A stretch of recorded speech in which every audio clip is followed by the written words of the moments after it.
Donc, vous avez fait un dossier pour aujourd'hui.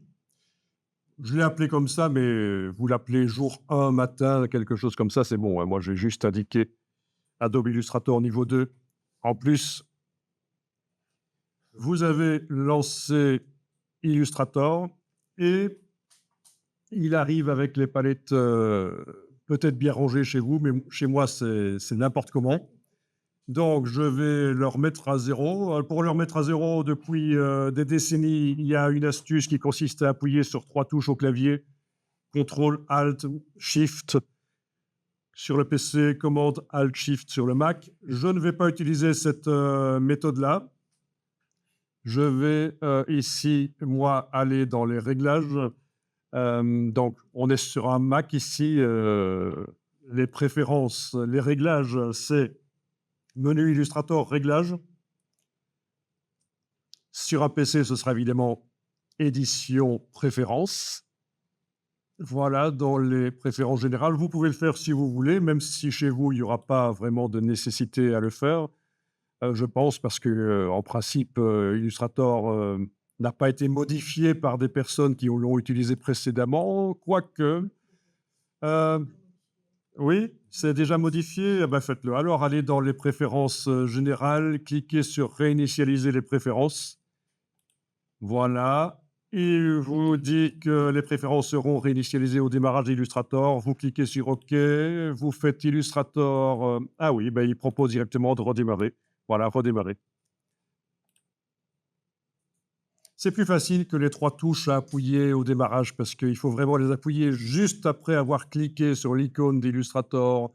Et si on est un peu en retard, une seconde, ça ne marche pas. Voilà, donc ça, c'est bien pratique. Donc, c'est édition. Donc, on va créer un nouveau document, nouveau fichier. Alors, peu importe la taille du document, en fait, parce que c'est juste pour accéder à la suite d'Illustrator. Donc, vous cliquez sur Créer. Voilà. Bien, donc ici, je vais mettre chez moi l'interface en clair hein, par Illustrator, réglage, interface utilisateur. Vous pouvez décider de la mettre en clair ou pas.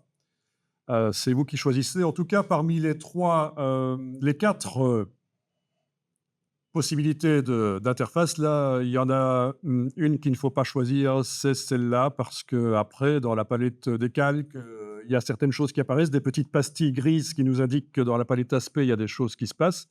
Et avec cette interface-là, elles sont difficiles à voir, en fait. Donc, c'est la seule des 4 que je ne vous conseille pas du tout. Celle-là. Ça va poser problème par la suite. Bon, moi, je vais me mettre en clair. Voilà. OK.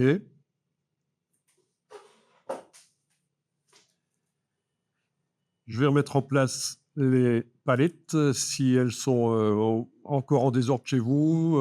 Menu fenêtre, espace de travail. Vous êtes avec les indispensables. Menu fenêtre, espace de travail, les indispensables. Vous réinitialisez les indispensables. Voilà. Donc là, on est avec l'application flottante. Quand on a plusieurs écrans, ça permet de faire passer l'application sur un autre écran éventuellement. Quand on a un seul écran, ça n'a pas un intérêt énorme. Donc, c'est pour ça qu'on a la possibilité d'aller dans le menu fenêtre et de décocher cadre de l'application. Quand on n'a qu'un seul écran, on a les choses qui collent au bord de l'écran comme ça. Donc, ça, c'est typique Mac. Hein. Vous n'avez pas ça sur Windows. Bien. Donc, il y a différentes choses qu'on peut faire. Palette des outils, moi, je vais la faire passer en 2 colonnes parce que je trouve que c'est plus pratique. Donc, avec l'icône ici, je fais passer en 2 colonnes la palette des outils. Palette des outils, c'est la palette simple. On va passer en palette complète des outils. Alors, je vais montrer, il y a souvent plusieurs manières de faire les choses, mais je vais montrer une seule manière de faire les choses. Après, si vous voulez faire autrement, vous pouvez. Donc, vous avez les 3 petits points dans le bas de la palette des outils ici, vous cliquez et vous allez dans le menu en haut à droite là du panneau qui est apparu et vous demandez avancer. Voilà. Alors, quand on fait fichier nouveau, on a bien sûr des formats qui sont proposés, des documents de départ. Bon, c'est pratique de faire son propre document de départ. Donc, ce qu'on va faire ici, dans nouveau document, là, je ne fais rien finalement, je fais fermer, je suis toujours avec mon document précédent. Ouais. Ce qu'on va faire, c'est qu'on va mettre au point un document de départ. Et on va l'utiliser par la suite. Donc, c'est ce qu'on appelle un template, un modèle. Vous connaissez sans doute. OK. Il va avoir certaines caractéristiques, ce modèle.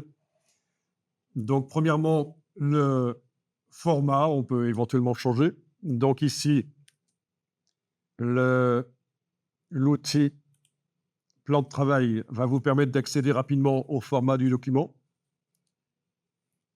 Est-ce que non, vous ne voyez peut-être pas la barre contrôle sur le dessus? On va le faire apparaître parce qu'elle est super importante. Menu fenêtre contrôle. Voilà, la barre contrôle est apparue et là, vous avez le format de document et l'orientation.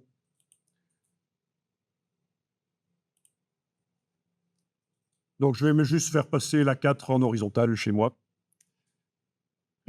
Voilà. Donc je quitte l'outil plan de travail. Alors dans Illustrator, le format de départ, a une importance très relative. Ça n'est pas vraiment très important, en fait. Le format de départ, de toute façon, on finalise, le document ailleurs généralement, donc si jamais je fais une illustration et que ça déborde, c'est pas un problème. Je vais pas essayer de réduire l'illustration dans le format A4, je vais plutôt augmenter le format A4 vers un A3 parce que le format, ça n'a vraiment qu'une importance relative puisqu'on va importer après dans InDesign, faire, le recadrage dans InDesign éventuellement. Bien. Yes. Bacon. Alors actuellement, on travaille en CMJN, c'est indiqué là. Donc, c'est pour l'impression. 4 encres, si en magenta, jaune, noir. Et quand on fait des documents pour l'écran, pour le web, on va travailler en RVB. Sauf que ça fait plus de 15 ans, ça fait plus de 20 ans, que dis-je, que Adobe dit qu'il vaut mieux travailler en RVB, même si c'est pour l'impression. Évidemment, à un certain moment, on va devoir transformer le RVB en CMJN si on envoie ça chez un imprimeur. Si on envoie ça sur une imprimante jet d'encre, ça peut rester en RVB. Mais si on envoie chez un imprimeur, à un certain moment, bien sûr, il faudra transformer en CMJN. On ne peut pas passer à côté. Alors, ce que vous pourriez faire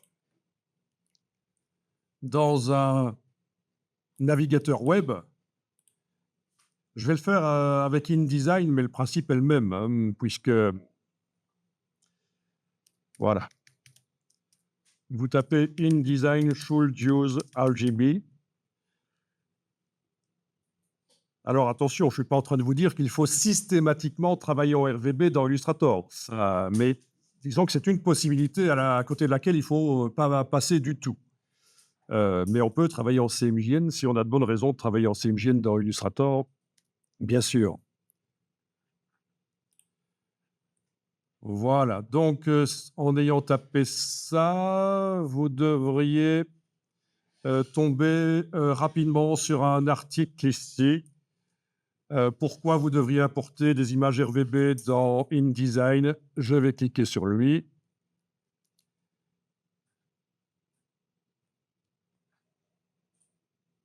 Donc voilà, ça c'est pas Adobe, mais ce sont des gens, qui participent à la création des logiciels chez Adobe, notamment David Blattner qui vous dit, voilà, ça fait quand même, 20 ans que Adobe préconise d'utiliser du RVB, mais et c'est indiqué, ici plus bas dans l'article, parfois on peut travailler en CMJN, et ça a du sens si on sait ce qu'on fait. Si on veut avoir un contrôle notamment sur l'encre noire, la quantité d'encre noire, le contraste de l'encre noire, évidemment, il faut travailler en CMJN.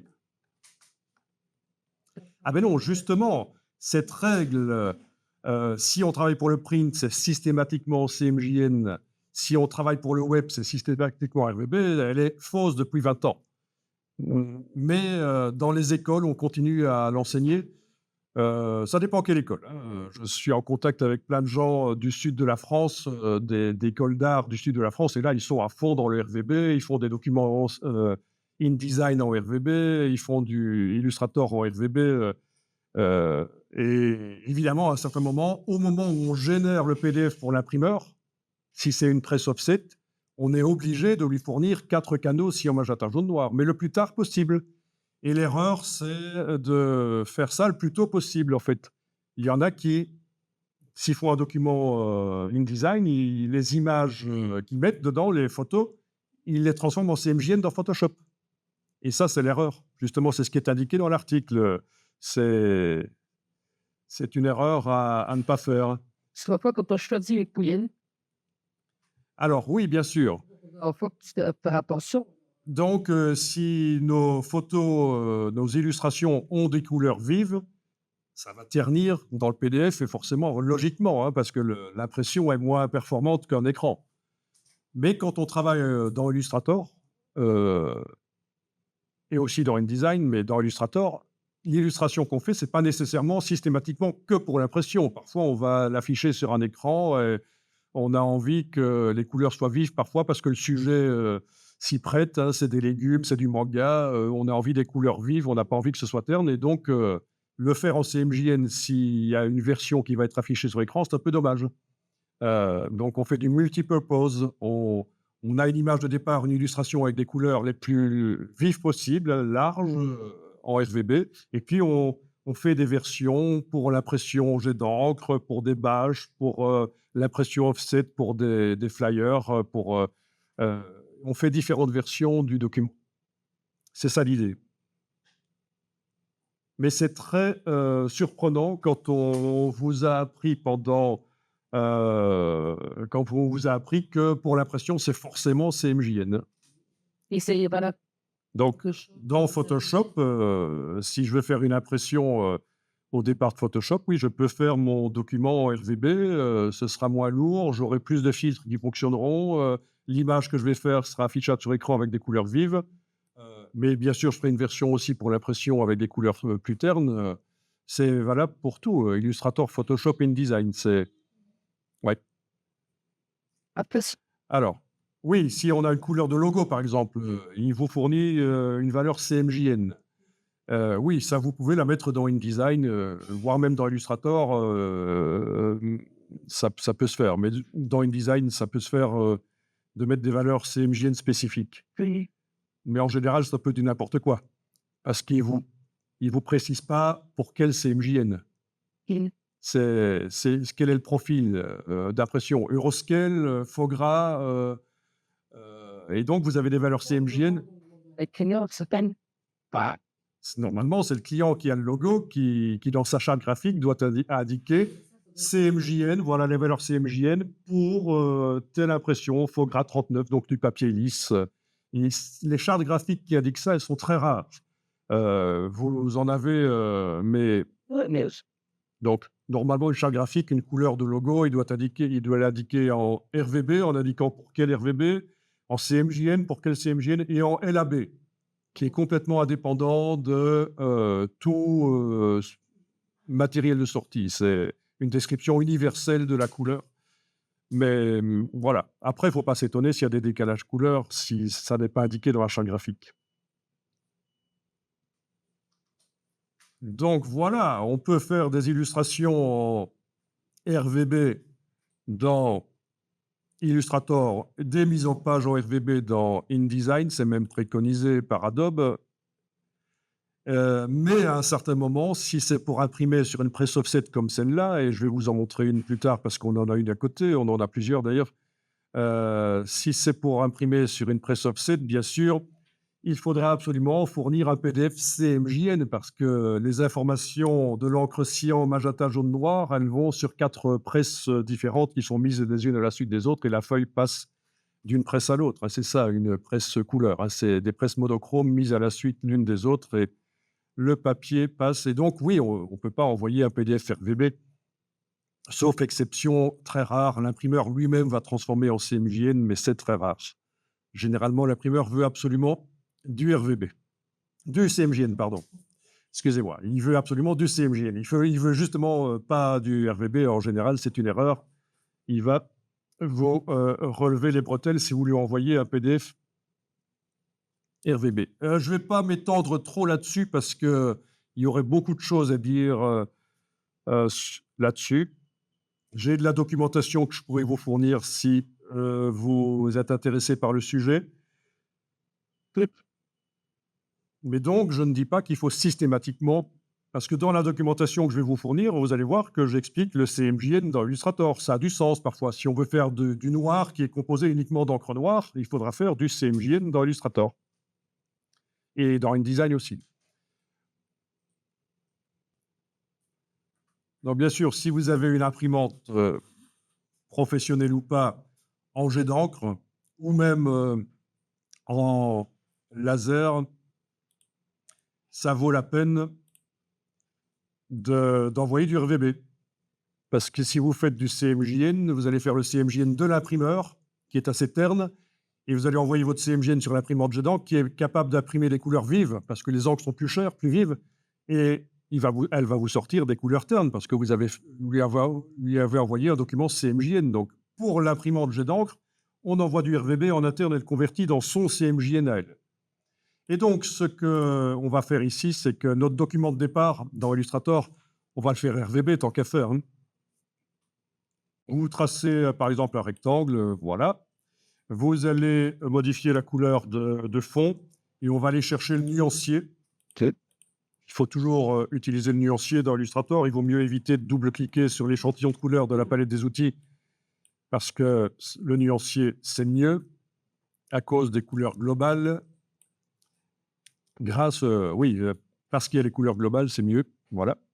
Donc, menu fenêtre nuancier, bien sûr. Ici, je vais juste rapidement afficher par grande vignette, mais c'est juste parce que je préfère. Voilà.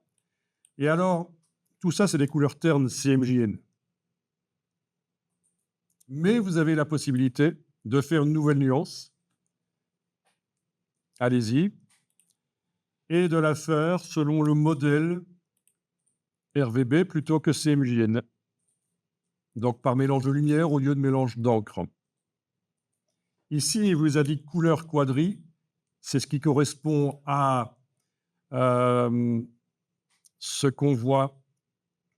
Oui, ça veut dire simplement que ce sera imprimé, si on l'imprime chez un imprimeur, ce sera imprimé avec 4 superpositions des 4 encres cyan, magenta, jaune, noir, et pas un ton direct, pas une Pantone.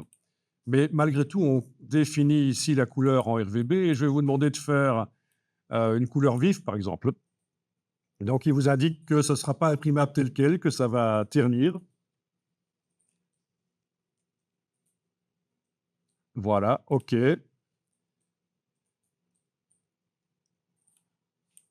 Je vais aller la remodifier ici.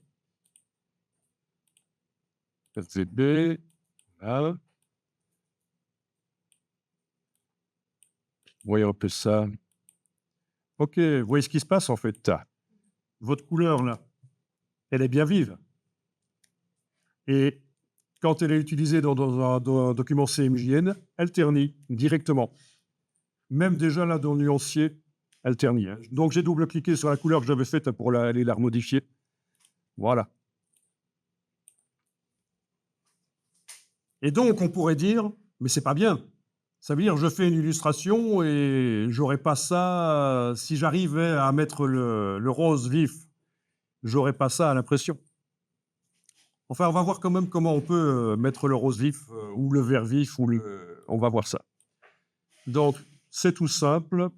Dans Fichier, mode colorimétrique du document, vous allez convertir le document en RVB. Fichier, mode colorimétrique, couleur RVB.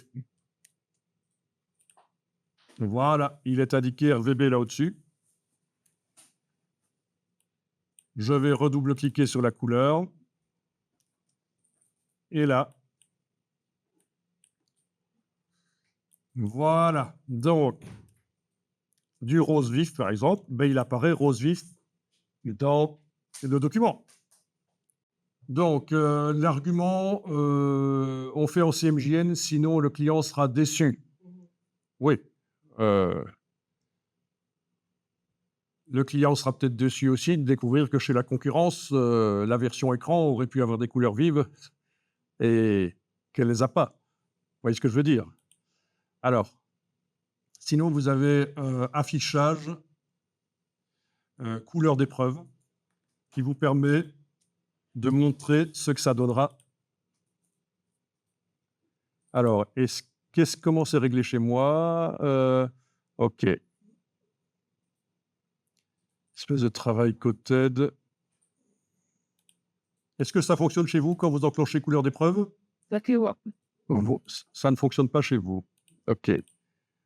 Au principe, ça aurait dû fonctionner ici, mais ça ne le fait pas vraiment. Ah si, voilà, maintenant ça marche.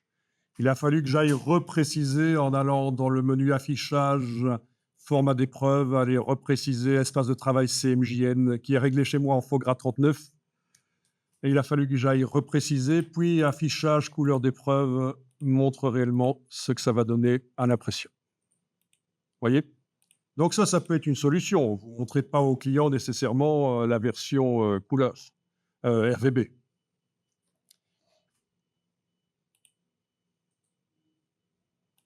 Et quand on a fait En effet, si vous allez dans édition,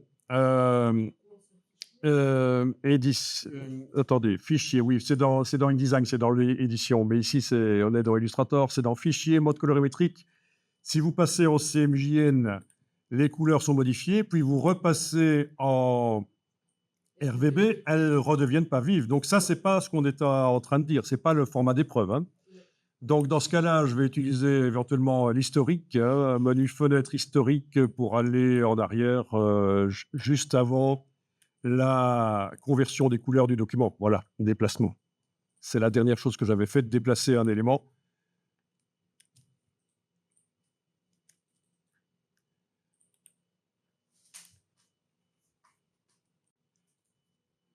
Voilà, donc c'est un choix. Ce n'est pas absolu. Vous pouvez travailler en CMJN, mais faites le choix consciemment. Alors ici, je vais faire, faites-le aussi, un élément qui a un fond de couleur blanche, en fait. Voilà, un fond de couleur blanche. Voilà.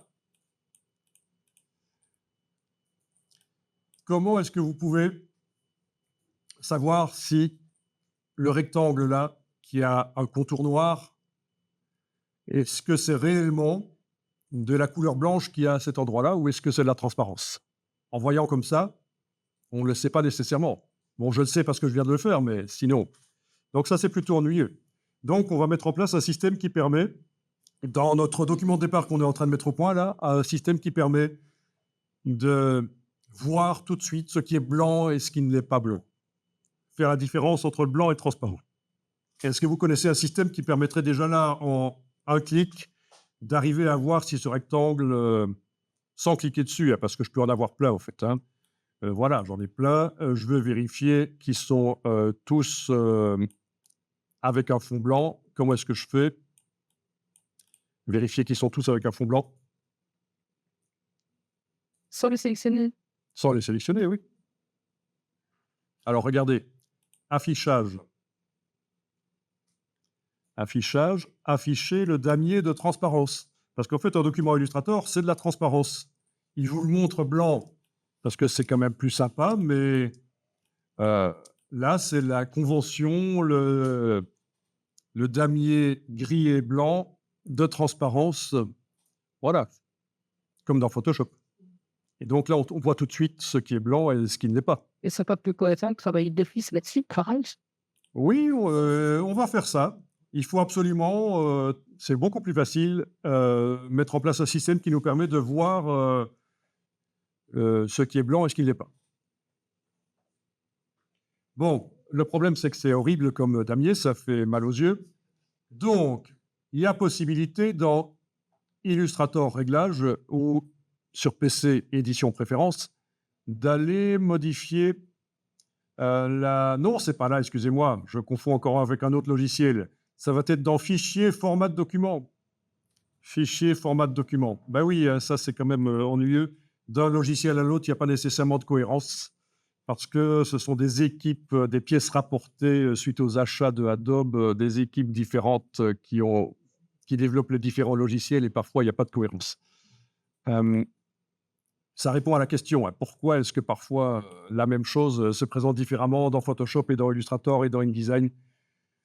Donc, fichier, format de document. Vous avez ici la possibilité de modifier la grille. Donc, je vous montre rapidement. Là, je vais la faire foncée. Je vais la faire de grande taille. Je vais aller cliquer sur un des deux échantillons et avec le curseur là, je vais aller modifier l'intensité. Ça, vous n'êtes pas obligé de le faire parce que de toute façon, ce n'est pas l'idéal. Le but, ce que je suis en train de faire là, le but de modifier un des deux échantillons, c'est que le contraste soit moins fort entre les deux couleurs, que ce soit plus doux. Voilà. Vous voyez? Voilà. Ben, par exemple, ça, on peut dire que c'est bon. Voilà. OK. C'est pas bon quand je le vois en grand, c'est toujours pas bon. Donc, fichier, format de document. Je vais aller remodifier un des deux. OK, là, j'ai peut-être quelque chose qui est quand même assez doux comme damier. OK. Voilà. On peut faire la même chose dans Photoshop. Il y a aussi ce réglage de l'affichage de la transparence. La différence, c'est que dans Photoshop, ce sera valable pour tous les documents que vous allez faire après. Dans Illustrator, ce sera valable que pour ce document-ci. Voilà. Donc, est-ce que, voilà, est-ce que c'est une bonne solution? It's true. Peut-être pas. Oui, si on travaille avec des templates, ça peut être une solution. OK. Donc, la solution que moi, je vous propose, c'est de faire autrement. Donc, dans le menu affichage, on va aller demander de masquer le damier de transparence. Voilà. Dans la palette des calques, on va dans la palette des calques et là, je l'ai prise et je l'ai déplacée, évidemment, hein. Vous n'allez pas garder la palette des calques coincée là sur le côté et commencer à aller chipoter là. Il vaut mieux la rendre flottante en la prenant par son onglet. Et voilà.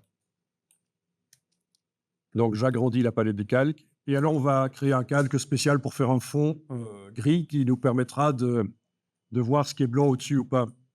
Avant ça, 2-3 petits trucs au cas où vous ne connaîtriez pas. Premièrement, avoir des grandes vignettes dans la palette des calques, comme dans Photoshop. Menu de la palette des calques. Option de panneau.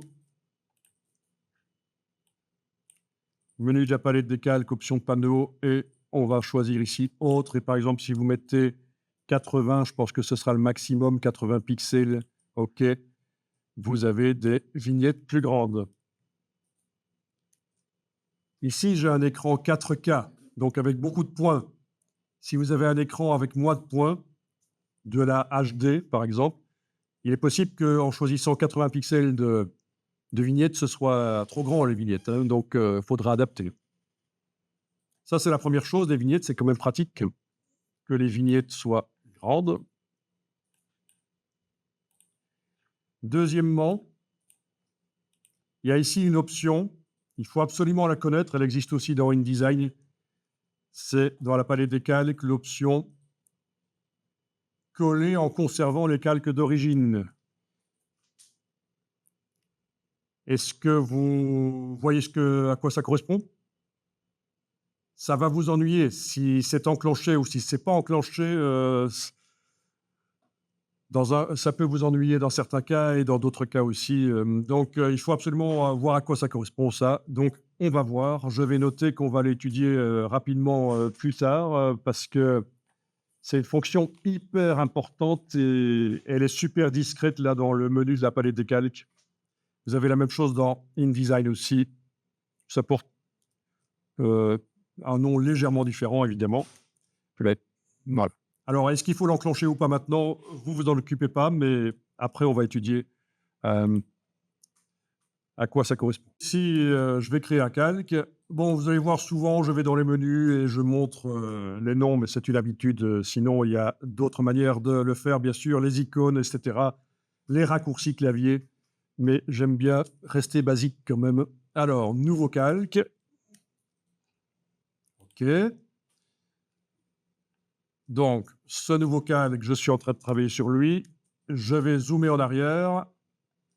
Alt roulette. Je vais prendre un rectangle et je vais faire un grand rectangle autour, comme ça, voilà. Et au niveau de la couleur, je vais lui mettre du gris. Voilà. Je pourrais créer une couleur spécialement pour ça. C'est vrai. C'est vrai qu'il y a un risque, si on modifie cette couleur-là par la suite dans le document, ça va modifier le fond. Donc, c'est pas plus mal de créer une couleur rien que pour le fond. Allons-y. Nouvelle nuance. Je vais l'appeler couleur de fond, par exemple. Voilà.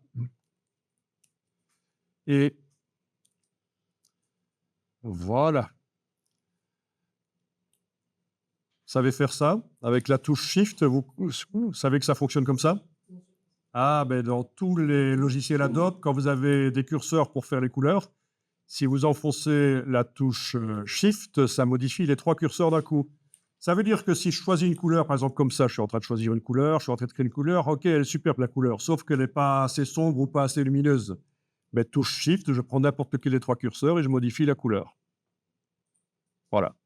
Mais là, je veux la même couleur, la même quantité de lumière rouge, vert, bleu de donc je vais mettre, par exemple ici 100, touche tabulation, 100, touche tabulation, 100, touche tabulation. Et avec la touche Shift, je vais aller modifier l'intensité du gris. Voilà. OK. Voilà, il ne faut pas nécessairement qu'il soit très foncé, hein. Un gris presque blanc, c'est bon, hein.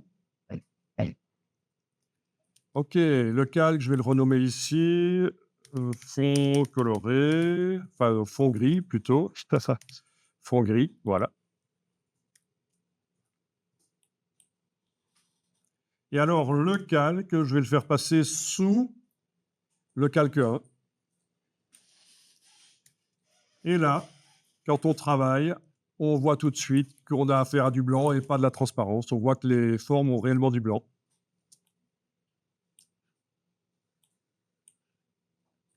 Rectangle, je ne l'ai pas fait sur toute la surface possible dans Illustrator.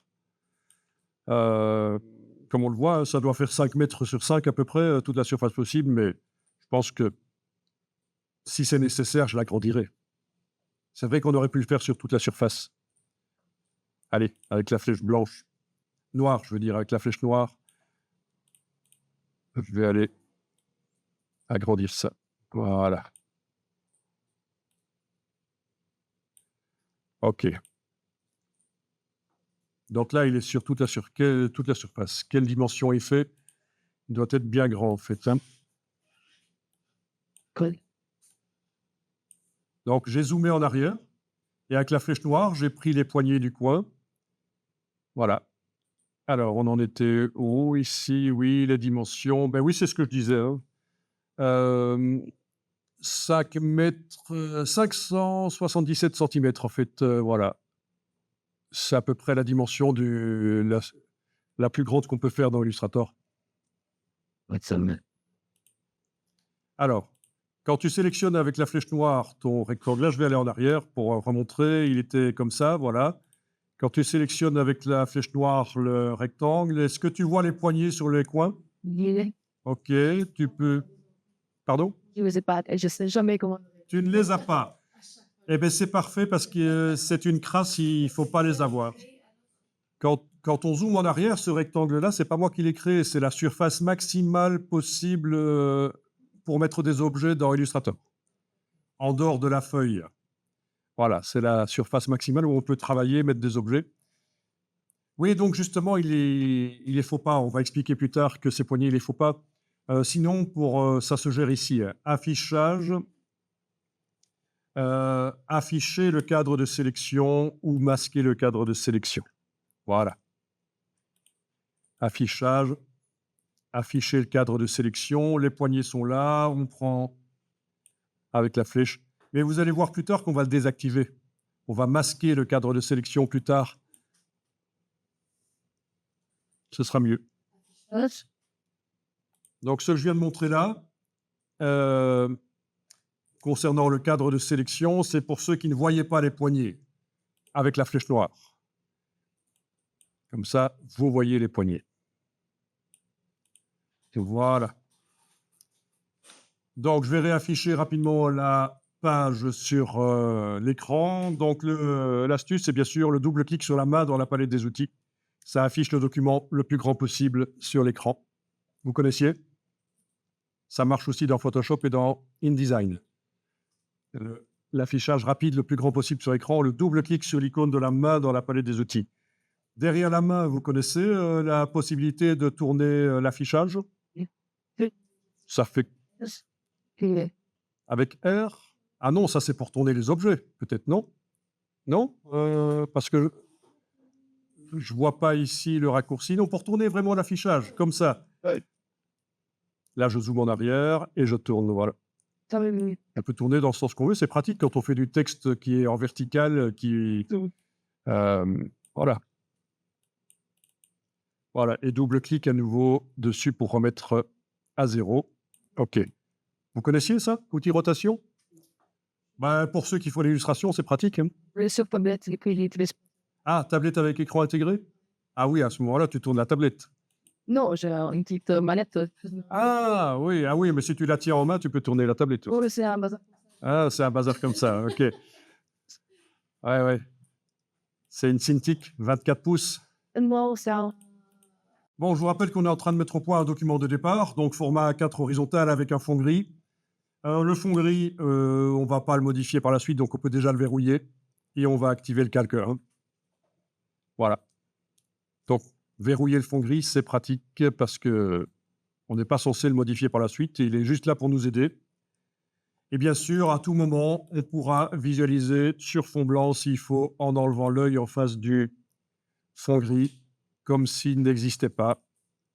Voilà. OK, alors les formes qui sont là, vous les sélectionnez, vous les supprimez.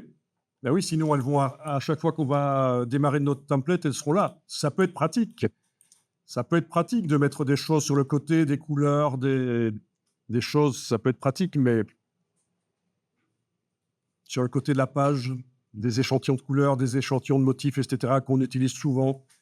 Surtout ceux qui font de la BD, qui travaillent avec des gammes restreintes, ça peut être bien d'avoir les couleurs sur le côté et d'aller puiser dedans. Mais dans ce cas-ci, on va faire les choses simples. On va dire que notre document, là, il est bien. Ça va, vous avez ce qu'il faut, vous avez un fond gris, calque verrouillé, vous avez un calque avec rien dessus. Eh bien, on va enregistrer ça dans notre dossier d'aujourd'hui. Fichier enregistré sous.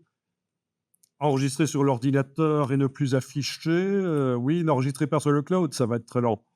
Ça peut être intéressant, je ne dis pas, mais dans le cas ici, on va enregistrer en local sur l'ordinateur. Voilà, dans le dossier d'aujourd'hui, et je vais appeler ça A4 horizontal RVB. Voilà. Ah oui, et alors on l'enregistre au format Illustrator Template, un point AIT. Bon, voilà, enregistré. De pouvoir se préparer des documents de départ comme ça. Sinon, à chaque fois que vous faites un nouveau document, vous êtes obligé de recréer vous-même manuellement le fond gris, vous êtes obligé de modifier tout ce qu'on a modifié là, le faire passer éventuellement en RVB ou quoi. Donc là, on est certaine qu'on a un document Donc, voyons un peu ça. Vous pouvez le fermer et vous le retrouvez donc dans votre dossier. J'espère que vous allez retrouver votre dossier. Et quand vous l'ouvrez, vu que c'est un AIT, il ne va pas réellement s'ouvrir, c'est une copie qui s'ouvre. Ce document AIT est non modifiable. Vous n'allez pas risquer aucun risque de le modifier par erreur. Voilà, donc la preuve, il s'est ouvert, mais en fait c'est une copie, il est indiqué sans titre 2 ici chez moi. C'est le principe des templates. Vous avez ça aussi dans InDesign. Possibilité de faire vos templates, vous enregistrez un document au format modèle InDesign. Chaque fois que vous ouvrez, vous avez tous vos outils, tout ce qui est préparé déjà pour votre travail spécifique que vous voulez faire. Et c'est une copie qui s'ouvre dans InDesign, ce n'est pas l'original sur lequel on clique le template.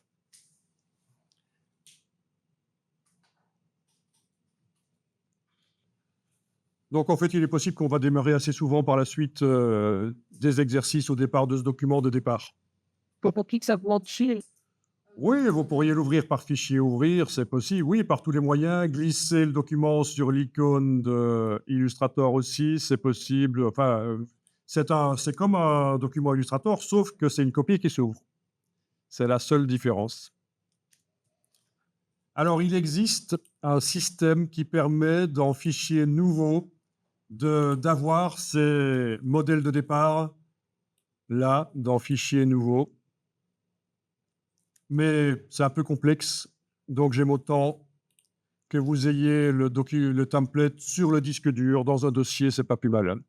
Ça n'apporte pas grand-chose que quand je fais fichier nouveau, je retrouve mes propres templates. Hein. Il faut que nous quitte. Et il est partout ensemble. Euh, Il y a une manipulation à faire si on veut envoyer notre template et qu'il soit accessible par là. Mais ça n'a pas un grand intérêt. Mais techniquement, c'est possible.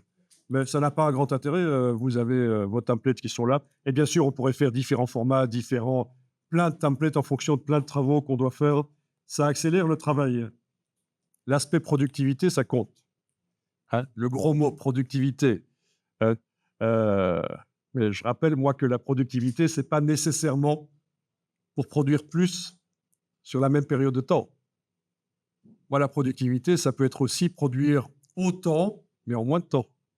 Donc, on se dégage du temps pour le loisir. Ben oui, oui, parce que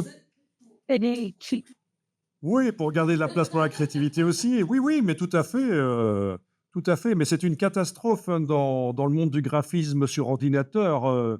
Les gens qui perdent un temps fou à faire des trucs répétitifs et inutiles, en effet. Donc, il y a une règle. Hein. Si on fait quelque chose de répétitif, il faut tout de suite arrêter de le faire et aller voir sur le web, dans Google ou Bing, peu importe, s'il n'y a pas un système qui existe, parce que c'est pas normal de faire quelque chose de répétitif. Hein. Moi, j'ai des gens à mes formations, parfois ils sont au bord des larmes. Hein. Je leur explique un truc, tac, tac, tac, 3 minutes. Ah non, ça fait des années que je passe des heures à faire ça. J'ai perdu des semaines de ma vie à faire ça, alors que... Mais oui, mais rien ne t'empêchait d'arrêter de le faire et d'aller voir sur le web comment on automatise, quoi. Après, est-ce qu'il faut aller le raconter à tout le monde quand on est dans une boîte? Peut-être pas.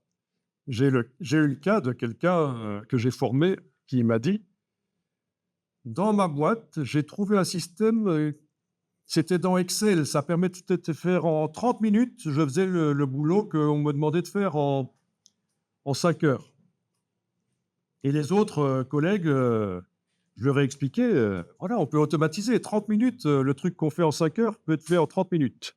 Il a été appelé chez son patron. Interdiction de parler de ça. Vous continuez comme avant. Parce que c'était une menace à l'emploi. Ah oui. Parce que vu qu'on pouvait faire ça en 30 minutes au lieu de 5 heures, ben, on aurait pu, à la fin, diminuer les équipes. Voilà. Donc, cette personne, elle me disait, j'aurais mieux fait de ne rien dire. Voilà. Moi, si je devais estimer ma connaissance d'Illustrator, J'estime que je suis quand même assez bien un expert en Illustrator, mais si je devais estimer ma connaissance, je dirais peut-être 7 dixièmes ou 8 dixièmes. Et quelqu'un qui connaît à peine Illustrator va peut-être s'estimer 9 dixièmes. Vous voyez pourquoi? Vous connaissez. Plus on sait comment c'est. Voilà, plus on en sait, plus on se rend compte que c'est vaste. Et moins on en sait, plus on croit tout savoir. Donc c'est ce qu'on appelle l'effet Dunning-Kruger. C'est-à-dire que les débutants, ils ont à peine effleuré la surface et puis ils commencent à donner des conseils aux pros parce qu'ils n'ont pas compris. Voilà, hein, ils n'ont pas compris à quel point c'est vaste. Donc c'est l'effet Dunning-Kruger. Moi qui suis expert en Illustrator, j'estimerais que je connais 7 dixièmes et quelqu'un qui connaît à peine se mettrait à 9, 9,5 sur 10. Donc c'est comme ça. Alors, c'est l'effet Dunning-Kruger, c'est quand même très intéressant de connaître ça. Vous avez, c'est parce que même dans la vie de tous les jours, ça aide de se rendre compte que ça fonctionne comme ça. Vous avez en vertical le degré de confiance. Oui, je ne vous ai pas trouvé une version en français, mais c'est pas grave. Vous avez donc en vertical le degré de confiance et en horizontal le degré de connaissance. Donc, les débutants ont un très grand degré de confiance. Et ce n'est pas seulement dans Illustrator, bien sûr, c'est toute technique, matière qu'on apprend en fait. Pas nécessairement technique, hein. Celui qui étudie l'histoire de l'art, ça peut être la même chose. Et donc, on est dans la montagne de la stupidité. Et puis, au fur et à mesure qu'on avance, le degré de confiance diminue. C'est la vallée du désespoir, parce qu'on se rend compte, mais je connaissais rien, en fait, je croyais connaître, mais c'est vaste. Et puis, petit à petit, on apprend des choses et le degré de confiance augmente en même temps. Donc, c'est la courbe d'apprentissage normale, on va dire. Et puis, à un certain moment, on est arrivé au plateau de consolidation des connaissances. C'est le droit, on peut tout déplacer. Oui, à un certain moment, on arrive au plateau de la courbe d'apprentissage. En créativité, si, dans Illustrator, si, mais dans certaines techniques, hein, s'il s'agit d'utiliser un robot dans une usine, un robot qui fabrique des voitures, j'imagine qu'à un certain moment, on a atteint le niveau qu'on ne peut plus dépasser, quoi. Mais dès qu'on parle de créativité, c'est sûr que le plateau de consolidation des connaissances, le plateau, bon, en principe, on continue, on se rend compte jusqu'à la fin de ses jours qu'on ne connaît pas grand-chose. Et donc voilà, ça explique pourquoi quelqu'un qui connaît très bien pourrait sous-évaluer, avoir l'air de voilà, sous-évaluer ses connaissances par rapport à un débutant. Voilà, je vous ai pris un modèle de CV disponible sur le web au hasard.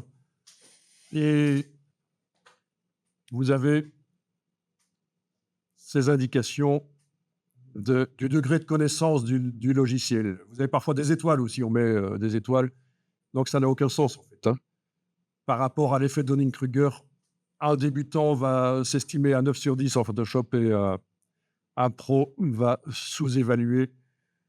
Donc voilà. Donc qu'est-ce qu'il vaut mieux mettre sur un CV? Je pense qu'il vaut mieux, c'est vrai que ça prend un peu de place, mais indiquer pour chaque logiciel quelques points clés qui vont indiquer que vous connaissez vraiment le logiciel comme il faut. Par exemple, les variables. Voilà, je connais InDesign, ou il y a aussi dans Photoshop et Illustrator les variables. Je connais les variables. Ça, déjà, quelqu'un qui voit ça, qui s'y connaît, il faut déjà que la personne qui regarde le CV s'y connaisse. Voilà, la personne dont voici le CV connaît les variables dans Photoshop. Ça, c'est pas mal, ou dans InDesign ou quoi. Vous voyez ce que c'est les variables? Ah, c'est spoon. C'est quand on veut faire plein de documents identiques. Vous avez 3000 cartes de visite à faire dans InDesign. Ah oui, c'est ça. Vous faites des champs variables, le nom, le prénom, le titre de la personne, je veux dire son emploi dans l'entreprise, et puis vous reliez ça à un fichier Excel. Et puis, il va faire les 3000 cartes de visite tout seul. Vous avez ça aussi dans Photoshop et dans Illustrator, les variables. Dès qu'on a des choses répétitives à faire, pour un zoo, par exemple, j'ai des cartons que je distribue aux visiteurs, et puis il y a chaque animal avec ses caractéristiques. Mais tout ça peut être lié à un fichier Excel, comme ça on ne met au point que le document de départ, et puis tout le reste, il le génère tout seul, quoi. Mais ça, c'est super important. Voilà. Oui, ça s'appelle la fusion de données aussi, hein, dans InDesign. Ouais. Donc, vous avez un document dans Illustrator qui est ouvert. Vous pouvez le fermer. Vous voyez que quand vous le fermez, vous avez le panneau d'accueil qui arrive. Alors ça, personnellement, ça m'ennuie pas mal que le panneau d'accueil, chaque fois qu'il n'y a pas de document ouvert dans le logiciel, j'ai ce panneau d'accueil qui arrive. Illustrator, InDesign, Photoshop, c'est le même principe. Il n'y a pas de document ouvert, il y a ce panneau d'accueil qui arrive. Donc, moi, personnellement, je vais faire en sorte qu'il n'arrive pas quand il n'y a aucun document qui est ouvert. Parce que si je passe en revue plein de documents, j'ouvre, je ferme, j'ai chaque fois ce truc qui arrive, c'est ennuyeux. Donc, moi, je vais faire rapidement ça, comme ça, vous voyez que c'est possible de le faire. Dans les réglages généraux, je vais aller décocher, afficher l'écran d'accueil si aucun document n'est ouvert. Voilà. OK. Donc, il n'y a aucun document ouvert et je n'ai pas le panneau d'accueil qui est là. C'est un choix, à vous de voir si ça vous intéresse, que ça fonctionne comme ça aussi. Mais je vous dis, si vous ouvrez des documents, vous les fermez rapidement, un à un, ça va vous ennuyer ce panneau d'accueil qui arrive chaque fois.